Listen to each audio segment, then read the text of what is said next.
কম বেশি আমরা অনেকেই বাড়িতে শিব পুজো বা শিবের উপাসনা করে থাকি, আর সেই কারণেই আমাদের অনেকের বাড়িতেই শিবলিঙ্গ আছে। কিন্তু শিবলিঙ্গ বাড়িতে রাখার বিশেষ কিছু নিয়মাবলী আছে। আপনি কি সেই সব নিয়ম মেনে শিবের উপাসনা করছেন? নমস্কার শ্রোতা বন্ধুরা, জীবন দর্শন মোটিভেশন চ্যানেলে আপনাদের সকলকে স্বাগত। আশা করি সকলে ভালো আছেন। আজ জানব বাড়িতে শিবলিঙ্গ রাখলে কি কি বিশেষ নিয়ম মেনে চলতে হবে।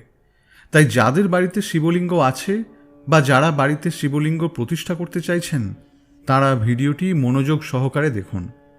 বন্ধুরা, ধর্মীয় গ্রন্থ অনুসারে শিবলিঙ্গ যেমন সবচেয়ে বেশি সংবেদনশীল, তেমনি এই শিবলিঙ্গের খুব ছোট উপাসনার দুর্দান্ত ফল দেয়। একমাত্র গুরুত্বপূর্ণ বিষয়টি হল শিবলিঙ্গের উপাসনা নিয়ম ও পদ্ধতি অনুসারে করা উচিত। আপনি যদি বাড়িতে শিবলিঙ্গ রাখতে চান, তবে আপনাকে অবশ্যই সঠিক নিয়ম এবং পদ্ধতি অনুসারে উপাসনা করতে হবে। আর যদি আপনি ঘরে শিবলিঙ্গ রাখতে না চান, তবে বিকল্পভাবে আপনি নর্মদা নদীর জল থেকে আমরা যে পাথর পাই, সেই পাথরকে আপনি পুজো করতে পারেন। শাস্ত্রে বলা হয়েছে যে নর্মদা নদীর জলের প্রতিটি পাথরের মধ্যেই বাস করেন ভগবান শিব। আজকের এই ভিডিওতে আমরা 11টি বিষয় নিয়ে আলোচনা করব। প্রথমটি হল শিবলিঙ্গের আকার কেমন হওয়া উচিত। ঘরে রাখা শিবলিঙ্গ এবং মন্দিরে রাখা শিবলিঙ্গগুলির মধ্যে পার্থক্য রয়েছে। মন্দিরে বড় বড় শিবলিঙ্গ স্থাপন করা যায়, এতে কোনো সমস্যা নেই। তবে ঘরে একটি নির্দিষ্ট আকারের শিবলিঙ্গ স্থাপন করতে হয়। শাস্ত্র অনুসারে ঘরে রাখা শিবলিঙ্গের লিঙ্গভাগের আকার হাতের বুড়ো আঙুলের চেয়ে ছোট বা বুড়ো আঙুলের সমান হওয়া উচিত। এই শিবলিঙ্গ যে কোনো ধাতুর হতে পারে, কিন্তু লিঙ্গভাগের আকার সর্বোচ্চ বুড়ো আঙুলের সমান হতে হবে। দ্বিতীয়টি হলো আমাদের বাড়িতে কয়টি শিবলিঙ্গ একসাথে রাখতে পারি। এটি একটি গুরুত্বপূর্ণ বিষয়। বাড়িতে একাধিক শিবলিঙ্গ রাখবেন না, কারণ এটি বিপরীত ফলাফল দিতে পারে। একটি শিবলিঙ্গ রাখা সবচেয়ে শুভ বলে মনে করা হয়। তৃতীয়টি হলো কোন ধরনের শিবলিঙ্গ উপাসনার জন্য শ্রেষ্ঠ এবং কোন ধরনের শিবলিঙ্গে আমরা পূজা করতে পারি। আপনি যে শিবলিঙ্গ বাড়িতে স্থাপন করবেন, তার মধ্যে পারদ শিবলিঙ্গ সবথেকে শ্রেষ্ঠ বলে মনে করা হয়। এছাড়া নর্মদেশ্বর শিবলিঙ্গকে বাড়িতে স্থাপনের জন্য শ্রেষ্ঠ হিসেবে বিবেচনা করা হয়, বা স্ফটিক শিবলিঙ্গকেও বাড়িতে স্থাপন করা যায়। আপনি ধাতব শিবলিঙ্গও স্থাপন করতে পারেন, যেমন সোনা, রূপা, পিতল এবং অষ্টধাতু দিয়ে তৈরি শিবলিঙ্গ বাড়িতে স্থাপন করতে পারেন। তবে পাথরের শিবলিঙ্গকে পূজার জন্য উপযুক্ত বলে মনে করা হয়। কখনোই সাদা শিবলিঙ্গ বাড়িতে রাখবেন না। সাদা শিবলিঙ্গ হলো বৈরাগ্যের প্রতীক, তাই এটি বাড়িতে রাখা উচিত নয়। চতুর্থটি হলো আমাদের ঘরের কোন দিকে শিবলিঙ্গ রাখা উচিত। আমরা যখন ঘরে শিবলিঙ্গ স্থাপন করি, তখন কোনো দিক ঠিক না করেই ঠাকুরের স্থানে রেখে দিই। এটা উচিত নয়। ঘরে শিবলিঙ্গ স্থাপন করলে সেটিকে নির্দিষ্ট দিকে রাখতে হবে। শিবলিঙ্গকে সাধারণত উত্তর পূর্ব কোণে স্থাপন করতে হয়, অর্থাৎ ঈশান কোণে স্থাপন করতে হয়। আর যদি এটা সম্ভব না হয়, তাহলে পূর্ব দিকেও শিবলিঙ্গকে স্থাপন করা যেতে পারে। তবে মনে রাখবেন, এই দুটি দিক ছাড়া শিবলিঙ্গকে আর অন্য কোনো দিকে স্থাপন করবেন না, তাহলে সংসারে অমঙ্গল নেমে আসতে পারে। পঞ্চম বিষয়টি হল শিবলিঙ্গে ঢালা জল কোন পথে প্রবাহিত হওয়া উচিত। শিবলিঙ্গের জলধারা সর্বদা উত্তর দিকে প্রবাহিত হওয়া উচিত। শিবের লিঙ্গে যে জল আমরা অর্পণ করি, সেই জলের ধারা সর্বদা উত্তর দিকে প্রবাহিত হতে হবে। ষষ্ঠ বিষয়টি হল শিবলিঙ্গের সাথে কি কি জিনিস রাখা উচিত। বন্ধুরা, শিবলিঙ্গের সাথে সবসময় নাগ দেবতাকে রাখা উচিত।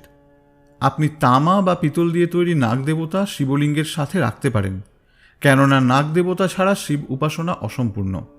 তাই শিবলিঙ্গের সাথে নাগ দেবতারও পূজা করতে হয়।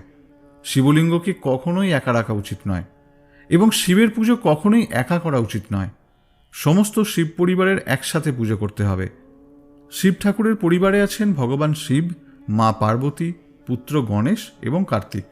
শিবের বাহন নন্দী ভগবান এবং নাগ দেবতা বাসুকী নাগ। শিবলিঙ্গের পূজার সাথে এই সব দেবতাদের পূজা করলে তবেই পূর্ণফল লাভ করা যায়। তাই শিবলিঙ্গের পাশে একটি পাথরের নন্দী ভগবান এবং একটি ধাতব ত্রিশূল ও নাগ দেবতা রাখা প্রয়োজন। এছাড়া মাতা পার্বতী, গণেশ ও কার্তিকের একটি ফটো শিবলিঙ্গের পাশে রাখতে পারেন। শিবলিঙ্গকে সবসময় একটি পাথর বা তামার পাত্রে স্থাপন করতে হবে। সপ্তমত, কোন কোন জিনিস আমরা শিবলিঙ্গে অর্পণ করতে পারি। মহাদেবের সবচেয়ে প্রিয় জিনিসটি হলো বেলপাতা। কেবল একটিমাত্র বেলপাতা সহযোগে পুজো করলে তিনি সন্তুষ্ট হন।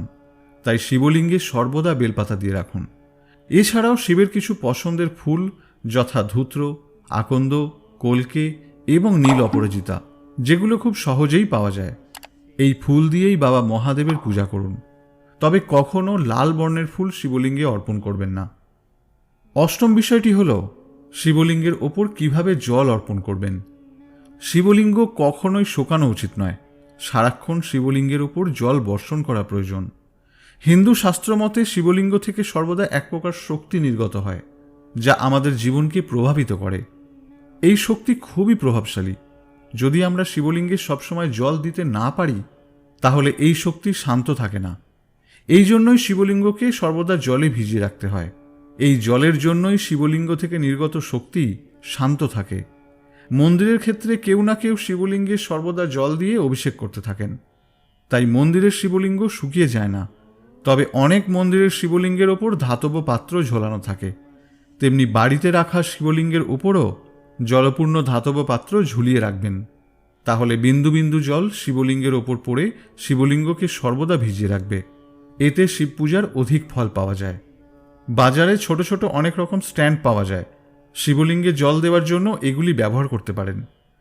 নবম বিষয়টি হল শিবলিঙ্গকে ঘরোয়া পদ্ধতিতে কিভাবে পুজো করবেন। প্রতিদিন দুবেলা আপনাকে বিধি মেনে ভগবান শিবের পুজো করতে হবে। শিবলিঙ্গের ওপর জল অর্পণ করতে হবে। স্নানের সময় বাসুকীনাগ, ত্রিশূল এবং নন্দী মহারাজকে স্নান করাতে ভুলবেন না। স্নান করার পর শিবলিঙ্গটি ভালোভাবে মুছুন এবং একটি পাথর বা তামার পাত্রে বসান। এরপর রক্তচন্দনের একটি ফোঁটা দিন। তারপর ওং নমঃ শিবায় বলতে বলতে ফুল ও বেলপাতা সহযোগে পুজো করুন। এবার শিবের ধ্যান মন্ত্র বা প্রণাম মন্ত্র বা মহামৃত্যুঞ্জয় মন্ত্র বা শিবচল্লিশা মন্ত্র পাঠ করবেন। এরপর ধূপ এবং দীপ সহযোগে আরতি করবেন। এইভাবে আপনি বাড়িতে শিবলিঙ্গের পূজা সম্পন্ন করতে পারেন। যদি এভাবে পূজা করতে পারেন, তাহলেই পূজার পূর্ণ ফল লাভ করতে পারবেন। ভক্তি ভরে পূজা করলে আপনার সমস্ত মনস্কামনা পূর্ণ হবে। দশম বিষয়টি হল শিবলিঙ্গে অর্পণ করা জল আমরা কোথায় ব্যবহার করতে পারি। আমরা শিবলিঙ্গে যে জল অর্পণ করি, সেই জল তুলসী গাছের গোড়ায় কখনো দেবেন না। আপনি অন্য কোনো পরিষ্কার গাছের গোড়ায় বা একটি পরিষ্কার জায়গায় বা নদীতে ফেলে দিতে পারেন, কিন্তু তুলসী গাছের গোড়ায় কখনো না। একাদশতম বিষয়টি হল শিবলিঙ্গের স্থান পরিবর্তন করতে গেলে কি কি নিয়ম পালন করতে হবে। আপনি যদি শিবলিঙ্গটিকে এক জায়গা থেকে অন্য জায়গায় সরাতে চান, তাহলে আপনি একটি পাত্রে কিছুটা গঙ্গা জল নিয়ে তাতে শিবলিঙ্গটি রেখে শিবলিঙ্গের স্থান পরিবর্তন করতে পারেন। যদি সম্পূর্ণ বিধি মেনে পূজা করতে পারেন, তাহলেই একমাত্র বাড়িতে শিবলিঙ্গ স্থাপন করবেন। না হলে শিবের ফটো ঠাকুরের আসনে রেখে পূজা করবেন। শিবলিঙ্গ বাড়িতে রেখে যদি সঠিক নিয়ম পালনের মাধ্যমে পূজা না করেন, তাহলে সংসারে ক্ষতির সম্মুখীন হবেন। তাই সব দিক ভাবনা চিন্তা করে তবেই বাড়িতে শিবলিঙ্গ প্রতিষ্ঠা করবেন। প্রিয় শ্রোতা বন্ধুরা, আজ এ পর্যন্তই। আশা করি ভিডিওটি আপনাদের সমৃদ্ধ করবে। ভালো লাগলে একটি লাইক করবেন, পারলে প্রিয়জনের সাথে ভিডিওটি শেয়ার করবেন। যদি আপনার কোনো মতামত থেকে থাকে, তাহলে আমাদের কমেন্ট করে জানাতে ভুলবেন না। এরকম আরও ভিডিও পেতে চ্যানেলটি সাবস্ক্রাইব করে রাখবেন এবং সকলে ভালো থাকবেন। নমস্কার।